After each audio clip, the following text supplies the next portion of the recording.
Pada jam tepat 11.30 pagi, jadi kita akan teruskan pembentangan dan juga pertandingan bersama Convention Innovative Control Circle ICC peringkat Jabatan Premier Sarawak. Dan kita tampilkan kumpulan yang ke-6, kumpulan dari Pejabat Daerah Matu mengelakkan diri mereka Sekiu. Dipersilakan.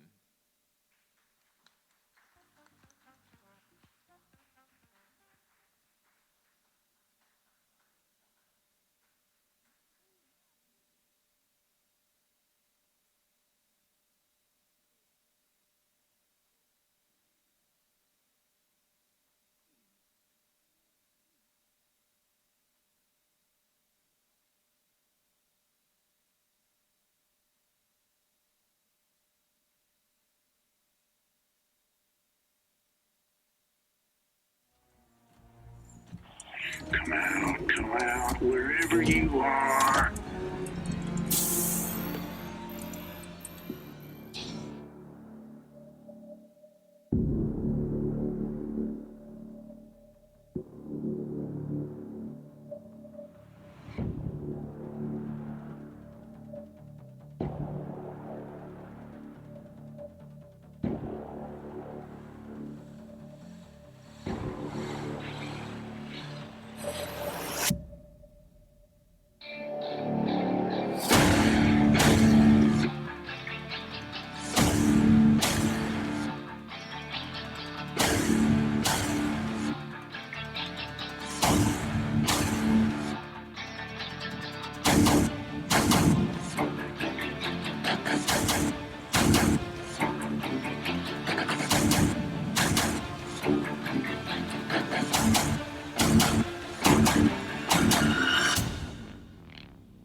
Assalamualaikum, salam sejahtera, salam Sarawak Maju Makmur. Barisan panel yang bijaksana dan tuan-tuan dan puan-puan sekalian, Jawatankuasa Kemajuan Keselamatan Kampung merupakan jawatankuasa yang ditubuhkan di peringkat kampung dan rumah panjang berdasarkan lantikan dan persetujuan oleh sesebuah komuniti. Jawatankuasa ini bertanggungjawab dan mentadbir mengurus di sesebuah kampung dan rumah panjang. Pengurusan JKK adalah di bawah tadbir urus pejabat daerah dan pejabat residen bahagian. Peranan pejabat daerah dalam pengurusan JKK adalah mengurus pendaftaran JKK, mengurus pelantikan, pelanjutan dan penamatan JKK serta memperkasakan peranan JKK di peringkat kampung. Daerah Matu mempunyai 73 JKK yang merangkumi 36 kampung dan 37 rumah panjang yang mempunyai jumlah ahlinya adalah 797 orang. Sidang Pilihan Hakim yang bijaksana dan tuan-tuan dan puan-puan, hasil analisis prestasi pembayaran tuntutan EPM dan EKM pada tahun 2021 hanya 13 JKK yang menghantar tuntutan, manakala tahun 2022 hanya 25 JKK sahaja. Begitu pula dengan analisa penghantaran laporan tahun 2021 hanya 13% JKK, manakala tahun 2022 hanya 14% JKK sahaja yang aktif. Oleh demikian, kami telah mengenal pasti isu yang timbul dalam pengurusan JKK iaitu dokumen permohonan tuntutan EPM, EKM dan tidak lengkap, tiada kaedah pemantauan pengurusan JKK, sukar mendapat maklumat dari JKK, sukar mendapat laporan dan profil kampung yang tidak seragam. Oleh demikian, tuan-tuan dan puan-puan, kumpulan kami telah menggunakan Rajah Ishikawa dan kaedah SMART untuk mengenal pasti dan menganalisis sebab dan akibat punca masalah. Setelah 5 punca masalah utama dikenal pasti, kumpulan kami menggunakan Rajah Ishikawa 2 dan memilih 3 faktor utama iaitu faktor kaedah, tiada format pelaporan yang seragam, tiada garis panduan dan tiada kaedah pemantauan. Faktor peralatan, tiada mekanisme koordinasi bagi penghantaran laporan dan faktor manusia, tidak mengetahui peranan JKK. Bagi penguraian masalah, kumpulan kami telah menggunakan kaedah 5W1H, UAT, pengurusan JKK yang kurang efisien, where pentadbiran daerah Matu, when masalah berlaku apabila jabatan memerlukan data penduduk, data sosial, profil kampung, profil penduduk dan tuntutan EPM dan EKM. Why? Tiada dokumentasi bagi panduan pengurusan di peringkat JKK, tiada kaedah pemantauan bagi pengurusan JKK, who, pejabat residen, pejabat daerah, pejabat perbendaharaan negeri dan ahli JKK itu sendiri. How? Tiada format, tiada garis panduan, kaedah pemantauan mekanisme koordinasi, penghantaran laporan dan JKK tidak mengetahui peranan masing-masing. Kumpulan kami telah menggunakan kaedah Rajah Pareto untuk mengenal pasti punca masalah paling utama. Oleh itu, kumpulan kami telah mensasarkan untuk mewujudkan manual pengurusan JKK, mewujudkan KPI sebagai indikator pemantauan keberkesanan pengurusan JKK, mewujudkan format pelaporan yang seragam dan mensasarkan pencapaian 8% penurunan punca masalah. Para hadirin sekalian, kumpulan kami menggunakan teknik ERRC untuk mencari solusi pada punca masalah. Oleh itu, kami memperkenalkan GFOG.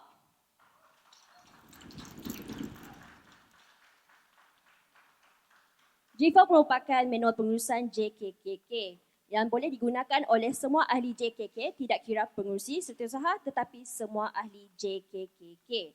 GFOG juga menyediakan KPI untuk menilai prestasi pengurusan JKKK.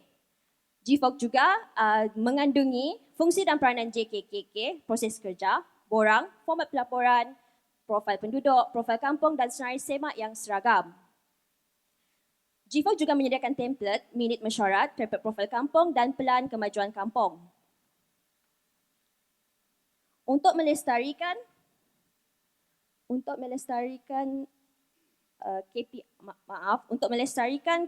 kami juga menggunakan KPI pengurusan JKK untuk melestarikan menilai prestasi pengurusan JKKK dan modul latihan untuk memantapkan peranan JKKK.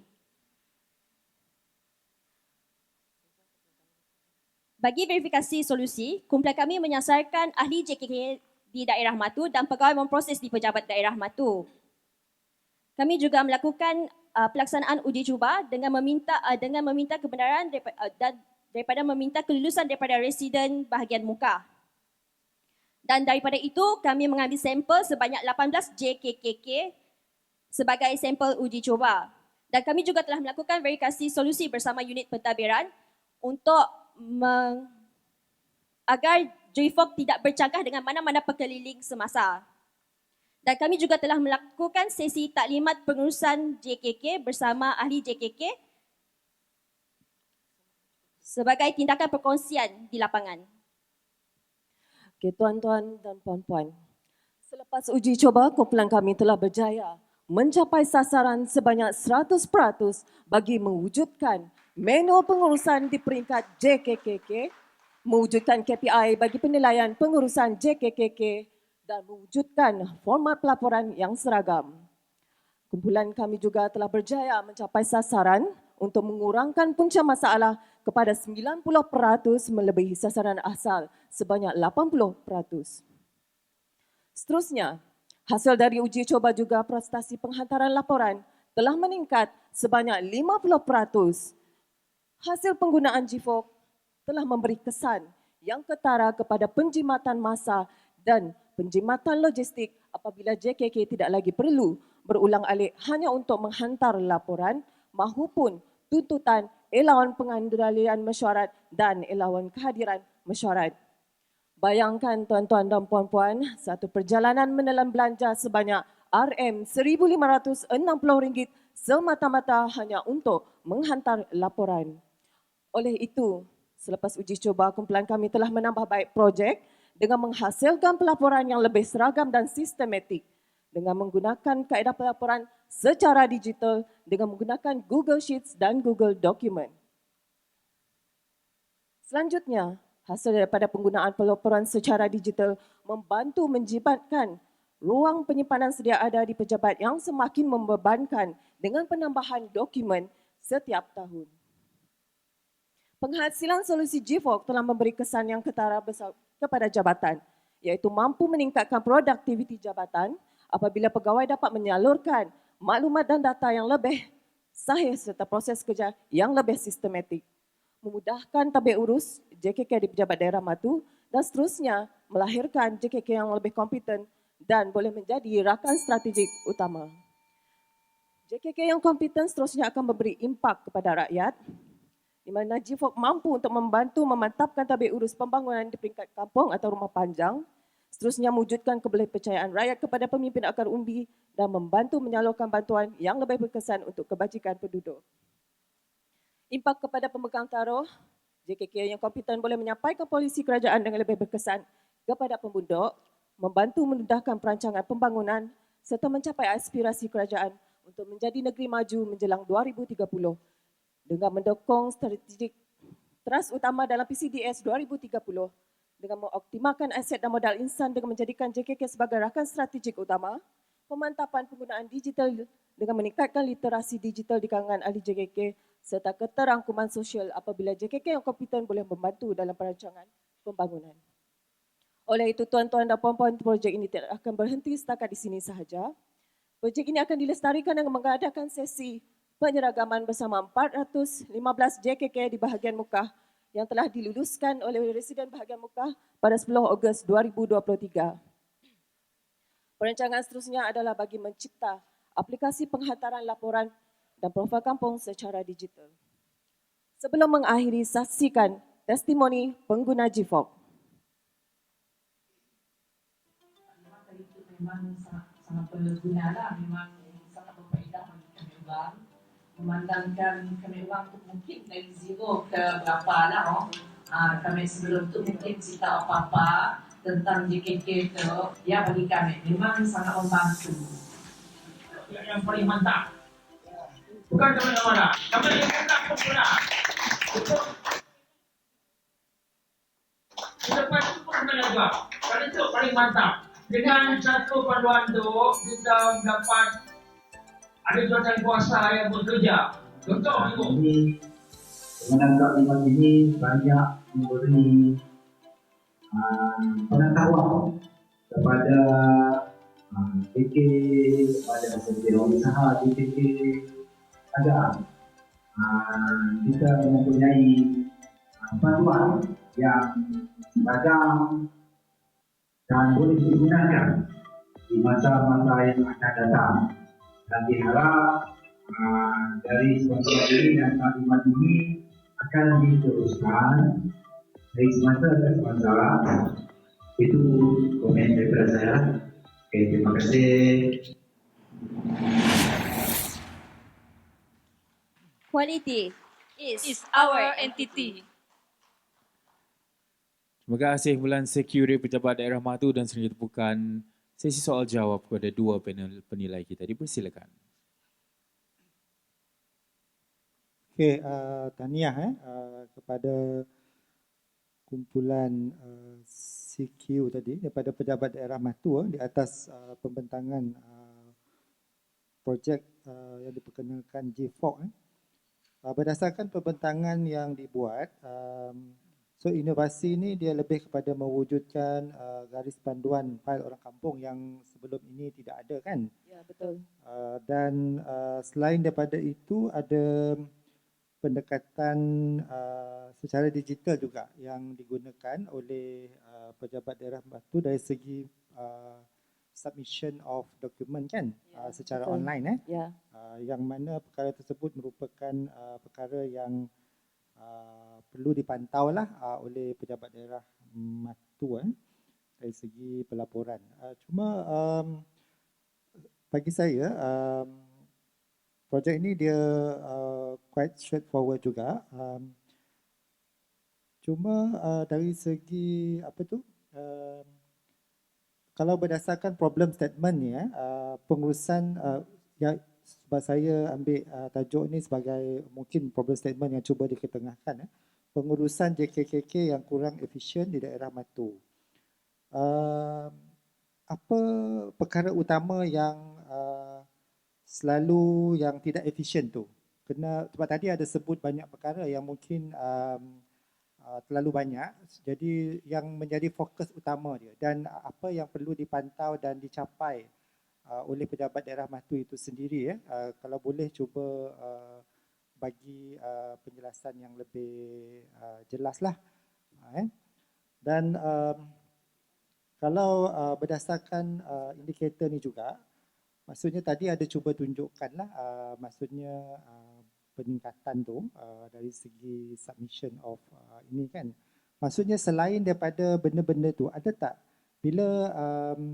bila kita sebut bila mewujudkan profile ni, maksudnya ada something bigger yang kita mungkin di peringkat Pejabat Daerah Matu sendiri ataupun mungkin di peringkat pejabat residen ke untuk tujuan planning ataupun mungkin bantuan-bantuan contohnya yang especially penduduk yang ada memerlukan bantuan sebab bila profil kampung ni diwujudkan, maksudnya secara tidak langsung data-data penduduk kampung tu akan dikumpul sekali lah kan. Jadi maksudnya dari data tu mungkin ada bentuk bantuan-bantuan yang mungkin orang yang susah ni memerlukan. Sejauh mana dengan pengenalan GFOC ini dapat menonjolkan ataupun memberikan impak yang lebih dari aspek lain, maksud saya sebab macam apa yang cuba ditunjukkan sekarang ni pada saya itu mungkin penghasilan ataupun outcome yang biasa, tapi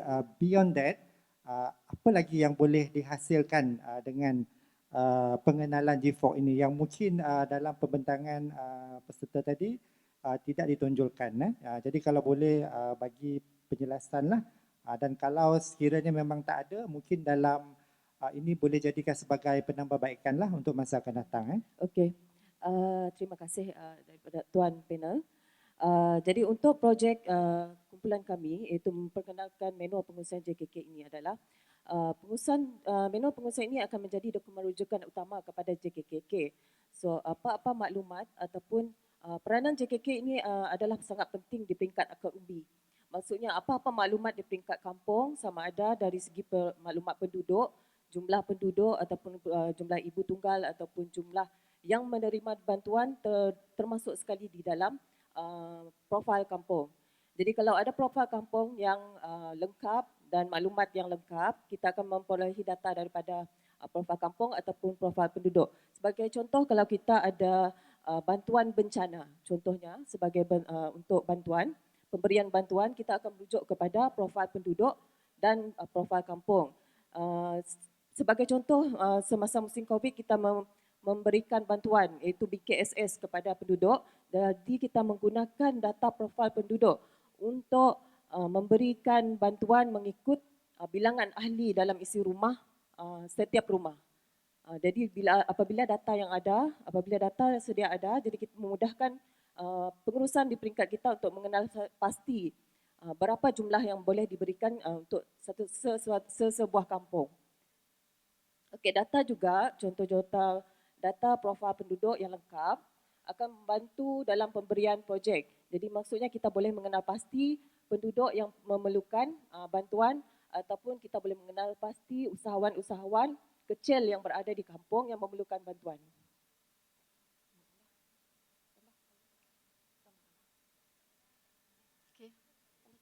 Okay, itu yang saya maksudkan tadi ya. Maksudnya impact-impact lain tu dalam you punya dokumentasi ni you tak ada masukkan ya. Ya, tak ada. Okay.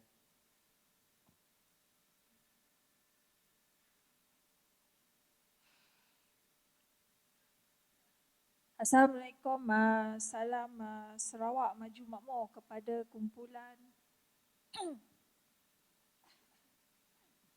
SECU, Pejabat Daerah Matu dengan tajuk projek pengurusan JKK yang kurang efisien di daerah Matu. You come up with this product GFOC, Garis Panduan Fail Orang Kampung. Ya, betul. Okay. So first of all, tahniah kepada kumpulan SECU, okay, di atas pembentangan yang straightforward lah, menarik. Actually, your montage is quite good. Your montage is very informative. So, pengisian montage yang baik, okay, pengurusan masa yang montage yang baik, music yang bagus, the flow of the music, kemudian dia tinggi kan, kemudian dia slow sikit when you come to the part of masalah. Okay, timing movie tu dengan you punya info tu keluar cun. So it's good. The montage cinematography tu bagus. Okay, in term of persembahan, it's also very straightforward. Okay, and we can see the flow, kesinambungan di dalam penyampaian lah projek. Okay, now I go into the project itself. So my first question, apakah peranan JKKK? Okay, terima kasih panel yang bijaksana. Peranan JKK di sebuah kampung adalah untuk mentadbir dan mengurus pembangunan, keselamatan dan kemajuan di peringkat kampung. Setiap ahli di dalam JKK tersebut mempunyai peranan masing-masing seperti pengurusi, setiausaha, bendahari dan biro-biro yang sedia ada yang dilantiklah mengikut persetujuan JKK tersebut. Okey, tambahan juga daripada saudari Noriana tadi. Jadi peranan JKK juga menjadi orang tengah kepada agensi-agensi kerajaan. Sebab peranan JKK kalau ada projek atau program pembangunan di peringkat kampung, JKK lah yang akan dicari untuk membantu memberikan maklumat dan juga membantu memantau projek-projek. Dan juga peranan JKK membantu dalam pengurusan program-program di peringkat kampung. Apa-apa bantuan memang kita akan serahkan kepada JKK untuk uruskan di peringkat kampung. Jadi peranan JKK di peringkat akar umbi adalah sangat-sangat penting bagi membantu kita dan kita jadikan mereka sebagai rakan strategik utama kita dalam pembangunan ekonomi. So that one you should put into the slide. Tak ada dalam slide tapi ada dalam report. Okay, that one is another one. And then jumlah statistik dekat slide, your slide, put it there 73 JKK, Jawatankuasa, 797 ahli JKK. Dekat report ni dia mungkin typo kot. 73 jumlah ahli JKK, 797 jumlah KKK. Dia terbalik. Which one is which? Maknanya 73 JKK ah. JKK, yes. 797 adalah ahli JKK. Ahli JKK. Now kepada soalan yang kedua, adakah JKK ini dibayar gaji ataupun allowance? Okey, untuk JKKK, pengurusi memang dibayar allowance setiap bulan mengikut cuma dan setiausaha yang dibayar setiap bulan. Okey. Cuma ahli yang lain memang tidak ada bayaran lah. Mereka bekerja secara sukarela. So maknanya based on your statistic, only 8% jumlah peruntukan dibelanjakan.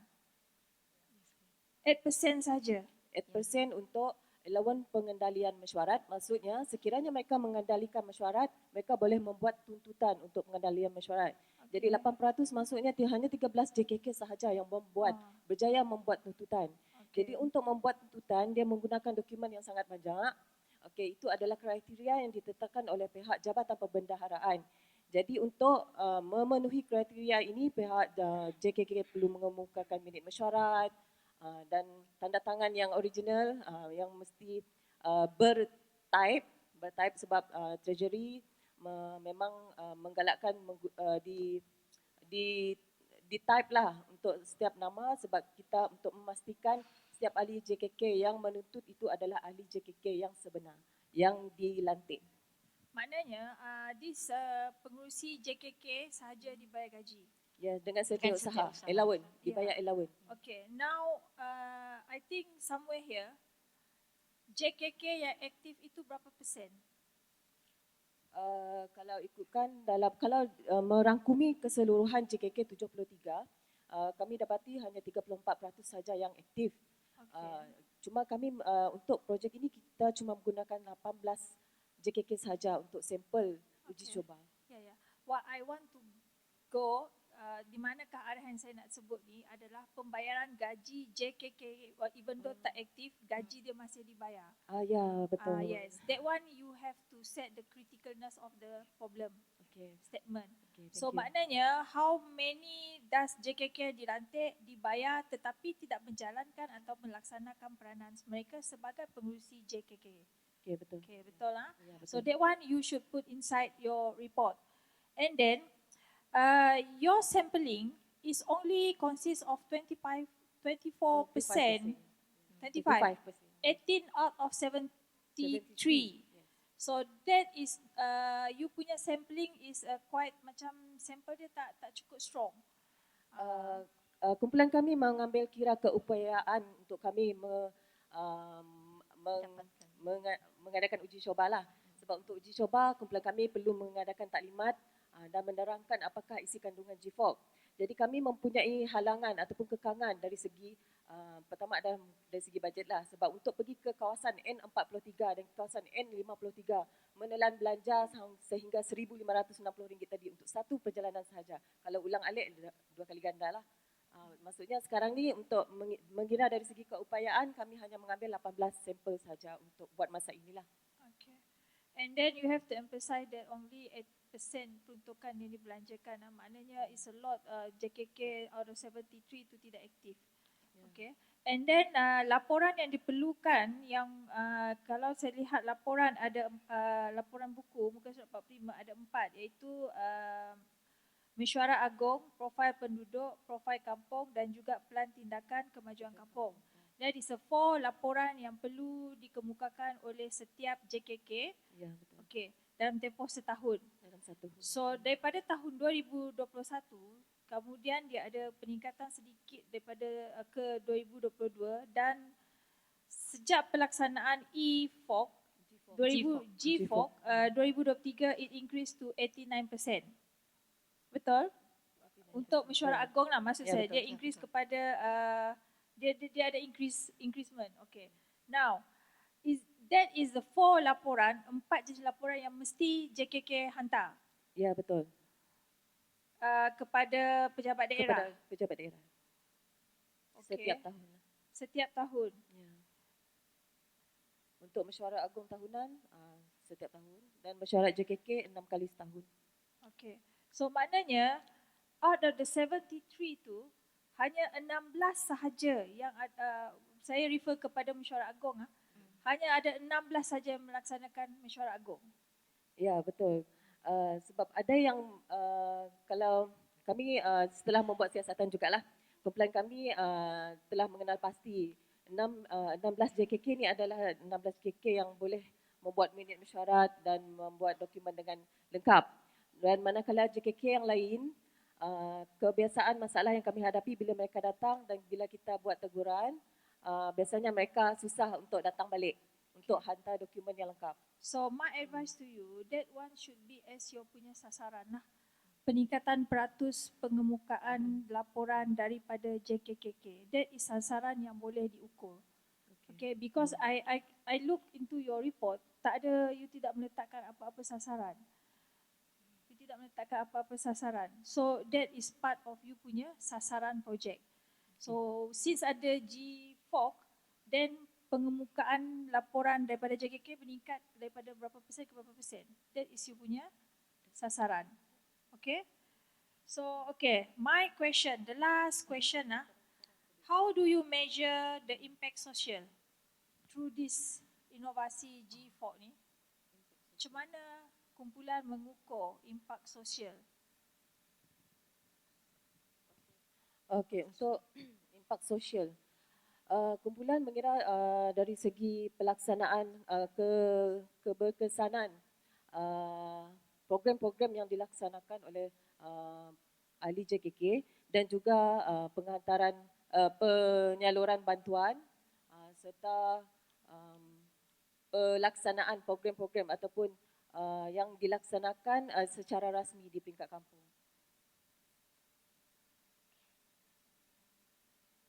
Thank you. Okay, terima kasih. Tahniah kumpulan.